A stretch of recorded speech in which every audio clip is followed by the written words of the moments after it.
ሰላም ጤና ይስጥልኝ ውድ የተከበራችሁ የቡና ሚዲያና ኮሙኒኬሽን ቤተሰቦች የሰዓቱን የሀገር ውስጥና የውጭ ዘገባዎችን እንመለከታለን። አማኑኤል ኃይለ ነኝ።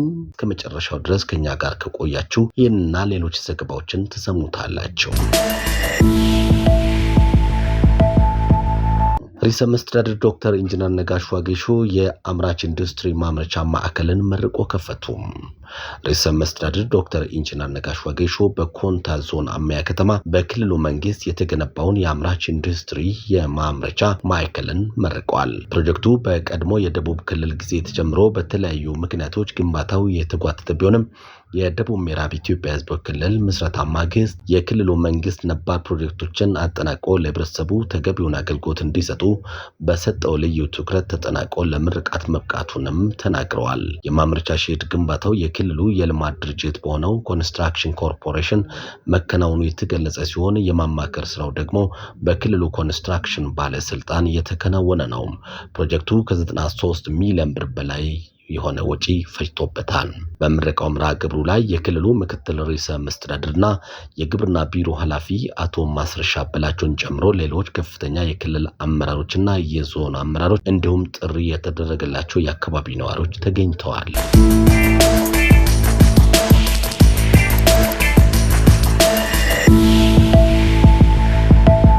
ኢትዮጵያ ለምታዘጋጀው የኮፕ 32 የተባበሩት መንግስታት የአየር ንብረት ጉባኤ ስኬታማ እንዲሆን ብራዚል ያላትን ልምድ ለማካፈልና ድጋፍ ለማድረግ ቁርጠኛ መሆኗን በኢትዮጵያ የብራዚል አምባሳደር ገለጹ።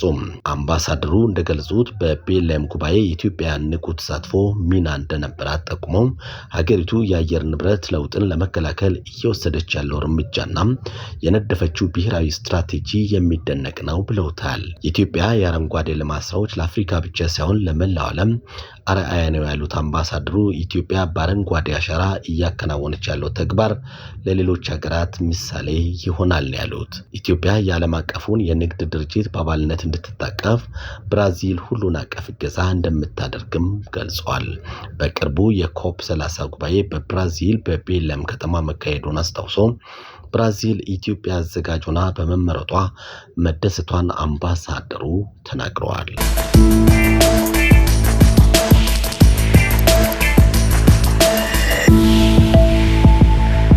የባህር በር ባለቤት የነበረችው ህብረ ብሔራዊቷ ኢትዮጵያ በተሳሳተ ትርክትና የታሪክ አጋጣሚዎች ምክንያት ላለፉት 3 አስርት ዓመታት ከባህር ተገፍታ ቆይታለች። ይህም ቁጥር ከ120 ሚሊዮን በላይ የሆነው ህዝብ ለኢኮኖሚያዊ ጫናና ሀገርን ለከፍተኛ የሎጂስቲክስ ወጪ አጋልጦ ቆይቷል።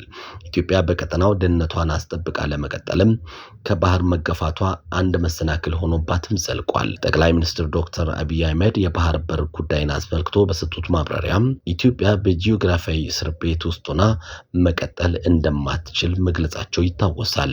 የባህር በር ጥያቄ ለኢትዮጵያ የቅንጦት ሳይሆን የህልውና ጉዳይ መሆኑን የጠቀሱት ጠቅላይ ሚኒስትሩ በቀጠናው ዘላቂ ሰላምና የጋራ ብልጽግናን ለማረጋገጥ ሰጥቶ መቀበልን መሰረት ያደረገ የባህር በር ባለቤትነት አስፈላጊ መሆኑን በጽኑ አስምሮበታል። በውጭ ጉዳይ ኢንስቲትዩት የአፍሪካ ጉዳዮች ተመራማሪ አቶ መፍታህ መሐመድ ከኢቲቪ ዳጉ መሰናዶ ጋር በነበራቸው ቆይታ ኢትዮጵያ የባህር በር ዳግም ባለቤትነት መሆኗ ለጎረቤት ሀገራትም ጭምር የሚተርፍ የጋራ ተጠቃሚነት እንደሚፈጥር ገልጸዋል። የዓለም አቀፉ ህግና የፖለቲካ ጉዳዮች ተንታኝ የሆኑት ማሩ አብዲ በበኩላቸው የኢትዮጵያ ፈጣን ኢኮኖሚ እድገትና የህዝብ ብዛት መጨመር የባህር በር ባለቤትነትን አስገዳጅ ታሪካዊ ሁኔታን መፍጠሩን አብራርቷል።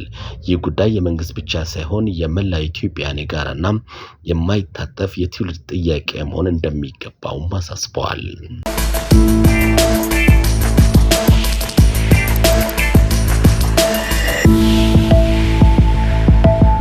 የቀድሞ የአሜሪካ ፕሬዝዳንት ባራክ ኦባማ ሲያትል ሲሆክስ 60ኛውን የሱፐር ቦል ዋንጫ በማሸነፋቸው የተሰማቸውን ደስታ ገለጹ።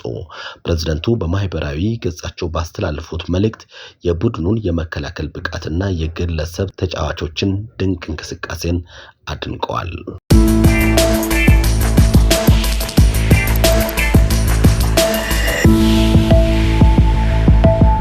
የዘንድሮ የሱፐር ቦል 60ኛው የግማሽ ሰዓት የሙዚቃ ትርኢት በአሜሪካ ፖለቲካ ውስጥ ትልቅ የመከፋፈል አጀንዳ ሆኖ ቀጥሏል።